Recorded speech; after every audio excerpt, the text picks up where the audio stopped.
Então, o primeiro ponto para nós, então, nessa noite é: Deus nunca esteve só, Ele é um ser relacional. O segundo ponto, no versículo 18 do capítulo 2, Deus sabe que não é bom estar só. O versículo 18 vai dizer assim: o Senhor Deus disse: não é bom que o homem esteja sozinho. Farei alguém que o ajude e o complete. O relacionamento antes da queda era perfeito. Capítulo 2, e o versículo 23, o homem exclamou: finalmente! Exclamou o homem: esta é osso dos meus ossos, carne da minha carne, será chamada Ishá, mulher, varoa, porque foi tirada do Ish, foi tirada do homem. Então o relacionamento era perfeito, não havia competição, não havia desigualdade, não havia acusação, o relacionamento era perfeito. O versículo 25 vai dizer que eles estavam nus. Essa expressão nus, ela é um mistério, porque não é o nu nosso hoje, né?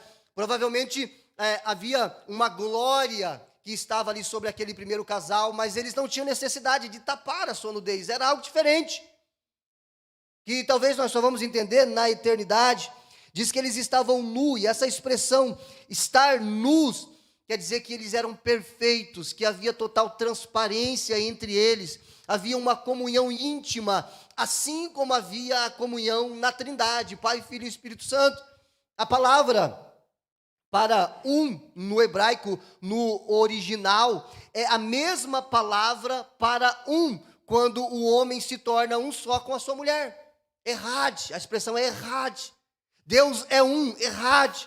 O homem e a mulher se tornam errad. É a mesma expressão. Olha como que Deus, ele usa o relacionamento das três pessoas da Trindade para apontar para o relacionamento do casal. A comunhão é a mesma, a perfeição é a mesma. É essa perfeição que havia no primeiro casal. Glória a Deus. Amém? Porém, no ponto 3, nós vemos o que aconteceu. Após a queda, após o pecado entrar na humanidade, no coração da mulher, no coração do homem, a mulher foi enganada pela serpente e ofereceu para o marido, né? E a mulher sábia, ela edifica a sua casa, a tola destrói com as próprias mãos. Ela foi e ofereceu para o marido, e o marido foi na onda da mulher, porque a mulher tem esse poder, né, de convencer o marido, sim ou não? Eu ouvi um silêncio assim, né? Chegou a dar uns arrepios aqui. Mas a mulher tem esse dom, a mulher tem esse talento, a mulher tem essa facilidade.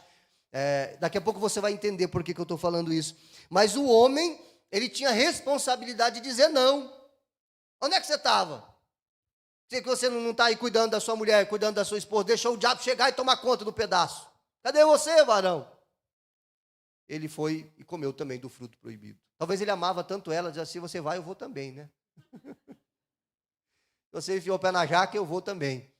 Não sei como é que foi, como é que ela conseguiu convencer ele, enfim.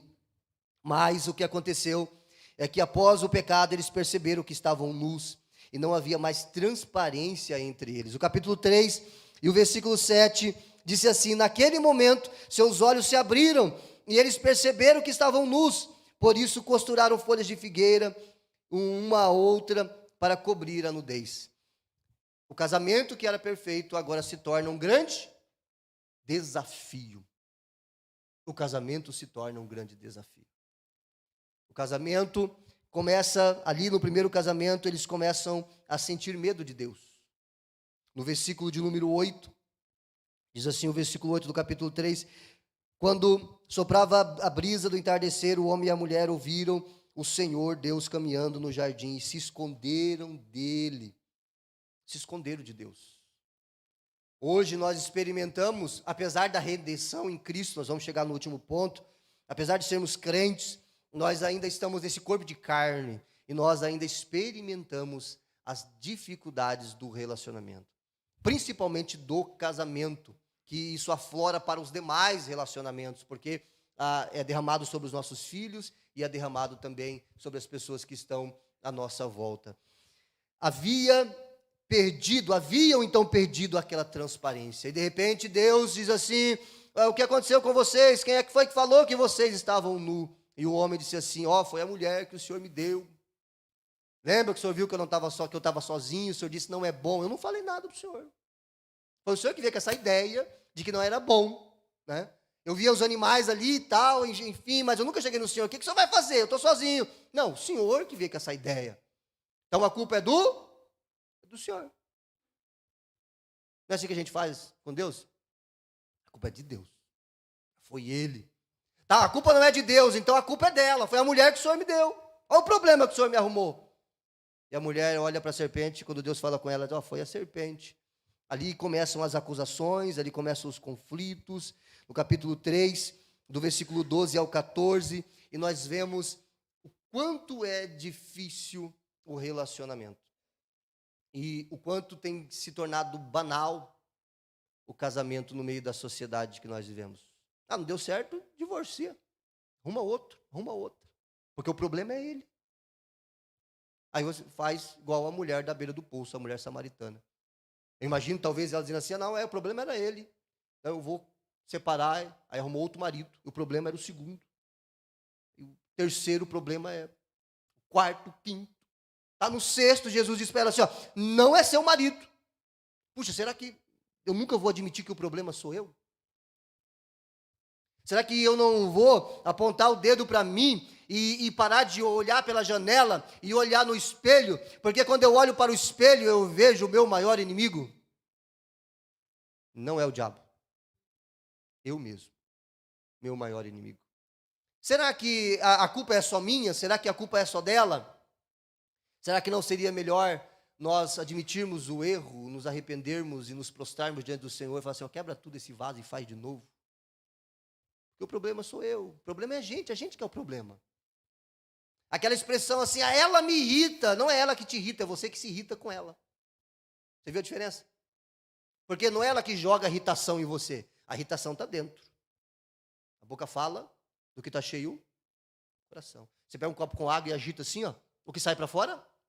A água, porque a água estava dentro do copo. Então não é a Denise que me irrita, é eu que me irrito com ela. A irritação está aqui dentro, o problema está aqui dentro. Você entendeu? Quando a gente olha diferente a coisa, fala, puxa vida, eu acho que eu estou analisando a vida de forma meio distorcida. Será que o problema não sou eu? Será que eu não preciso mudar? Será que eu não preciso me arrepender? Mas aí, então, vem Jesus. E a gente vai lá para Efésios. Jesus, ele vai trazer um princípio que vai nos ajudar a viver o casamento, a viver o relacionamento, com todos os seus desafios, porque casamento é morte.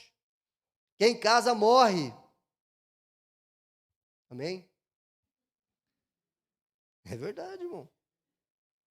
Quem casa morre. Casamento é morte. Para viver você tem que morrer. Para ganhar você tem que perder. Para ser forte você tem que ser fraco. Para multiplicar você tem que dividir. No reino de Deus é assim. Totalmente diferente daquilo que a gente aprende. Casamento é morte para a vida individual. Agora não tem mais eu, agora é nós. Essa é a nova realidade.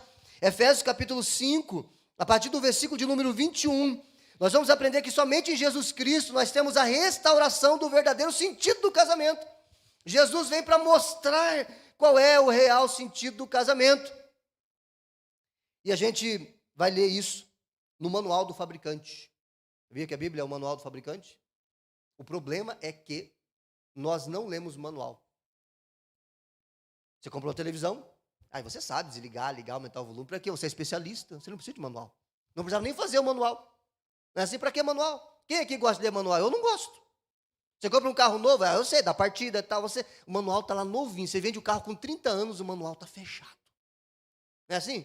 Você pega o manual novinho, 0 bala, porque ninguém usa o manual. Aí quando dá um problema, você chega na garantia, aí lá o dono vai dizer assim, né, lá o vendedor, você leu o manual? Aí, não li, então, perdeu a garantia. Quando nós não lemos o manual, chegamos diante de Deus e queremos cobrar, Deus vai perguntar assim, leu o manual? Não, perdeu a garantia.